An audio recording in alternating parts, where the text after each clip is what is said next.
Hi, I'm Pippa from CraftPixie, and in this video I want to show you how to finish an overlay mosaic crochet panel, put it together with another one to create a cushion cover without the need for a zip. I'm going to be using this pattern, my pattern called For Love, as the example, and if you like this pattern there's going to be a 15% discount code further on in the video.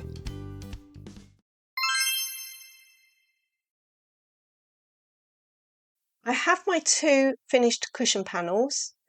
I've knotted the side tails together in pairs firmly, and I've cut back the tails to around 1.5 inches. I'm going to make a front post half double crochet border.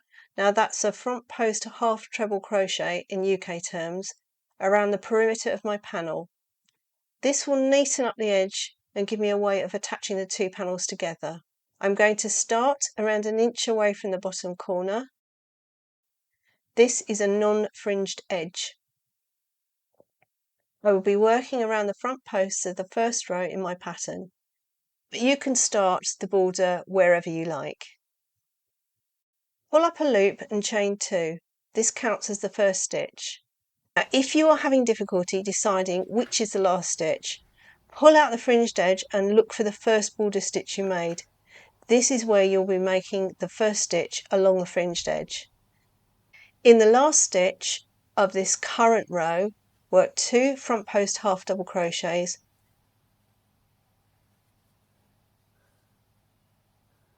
chain 1, then rotate the work.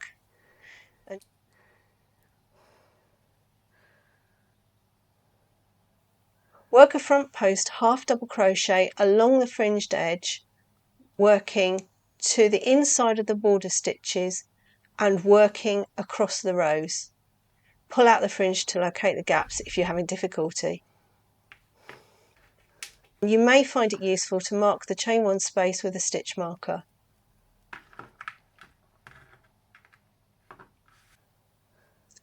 Now when you're working to the inside of the border stitches, this can leave the alternate colour showing, and if you don't like this effect then you could try my favourite method. It's a bit more fiddly though. I work slightly further in than the border stitch.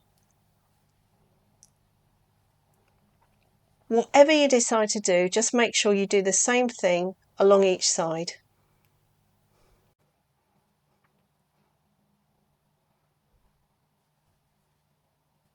To find the last stitch on this fringed edge, decide where you will be working along the top edge. I like to work around the front post of the last row. You can then work backwards to find the first stitch of this row and so establish the last stitch of the fringed row. In the last stitch, work 2 front post half double crochets, chain 1 and rotate the work. Don't forget the stitch marker.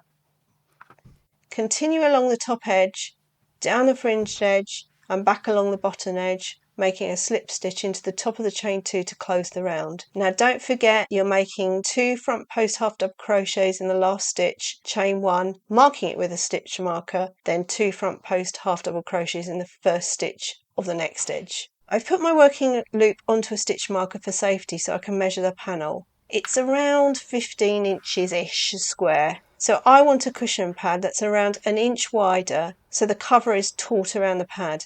So the most appropriate sized cushion pad I could find was 16.5 inches, which means I'm going to have to do another round to make the panel wider. You can also try the panel on the cushion pad to see if you need more rounds, and you can do as many rounds as you want. On the cushion pad, now as this is going to be crocheted onto the cushion without an opening, you need to make sure the inner is washable because everything will be washed together. Now, the eagle-eyed amongst you will have noticed that I actually used a feather pillow in my example. That's because this is my project and I know how to frog back this edge here and then crochet it back again. But if your recipient isn't a crocheter, just make sure it's all washable, the inner is washable. For any subsequent rounds, chain 2, which counts as the first stitch, then half double crochet into both the loops this time of each stitch to the marked chain 1 space. In the chain 1 space, work 2 half double crochets, chain 1, 2 half double crochets, making sure you move the stitch marker up to the chain 1 space.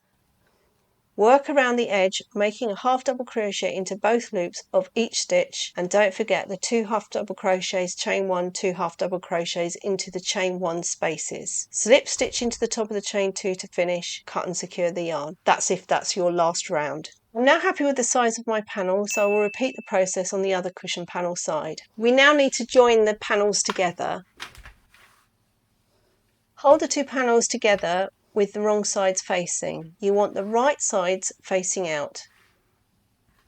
Using the stitch markers as a guide, count back around 1 inch from the bottom edge. That's a non-fringed edge.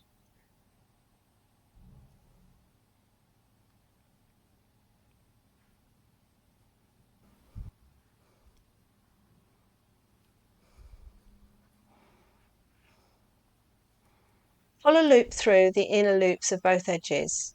Now this is technically the back loop on each side. Chain 1 and then working into the same space, work a single crochet. That's a UK double crochet.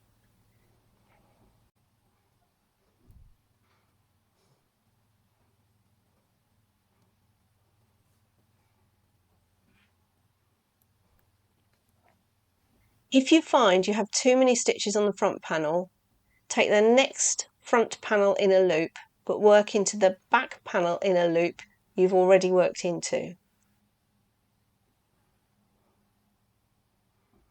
If you have the opposite, if you have too many on the back panel, work into the same front panel inner loop again and the next panel inner loop. You can do this as many times as you want to even it up.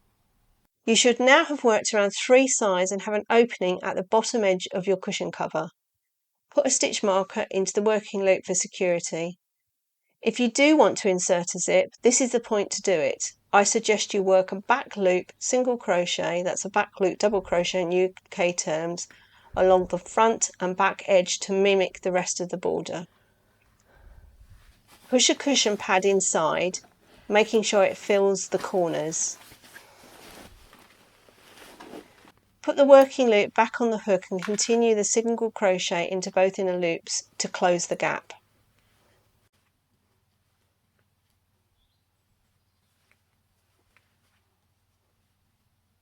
When you're nearing the end, make sure the starting tail is secure. I'm going to cheat here and push it inside.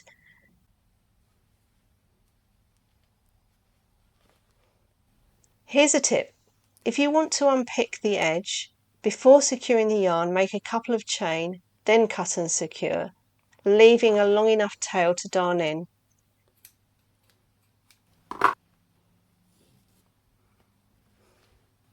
Now thread the yarn onto a needle and darn it into the inside of the cushion.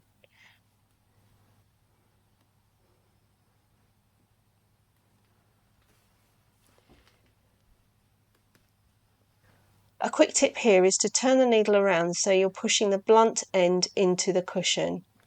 This avoids splitting any yarn.